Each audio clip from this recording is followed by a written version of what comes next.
खरं पाहिलं तर एखादं राज्य यशस्वी व्हायचं असेल तर त्या राज्यकर्त्याला अहंकार विरहित काम करावं लागतं. मी पुन्हा वारीचा उल्लेख करेल सभापती महोदय. ही 750 वर्षाची वारी आहे आणि राज्यकर्त्याचा नेहमीच विचार करतात. पण नामदेवरावांनी म्हटलंय अकल्प आयुष्य व्हावे तयाकुळा हरिच्या दासा. पण त्याची अट सांगितली सभापती महोदय, अहंकाराचा वारा न लागो राजसा माझी विष्णुदासा भाविकासी.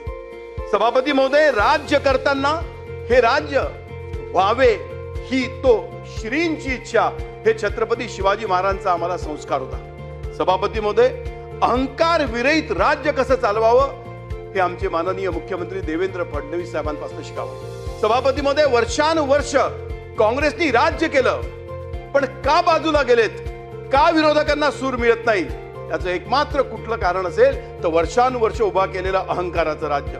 सभापती महोदय, या अहंकार विरहित राज्य चालवण्याची जो संस्कार माननीय मुख्यमंत्री साहेबांकडे आहे, मी त्याचा छोटासा उल्लेख शेवटी करेल. आज या वारीमध्ये भर पावसामध्ये माझे वारकरी रेनकोट घालून फिरतात आहेत. सभापती महोदय, माझं विरोधकांना आव्हान आहे, त्यांनी जावं वारीमध्ये, त्यांनी बघावं युट्यूब. असंख्य शेकडो लाखो शेतकरी सांगतात आहेत की आम्ही पावसामध्ये यावेळी जे भिजत नाही आहोत ते माननीय मुख्यमंत्री साहेबांमुळे.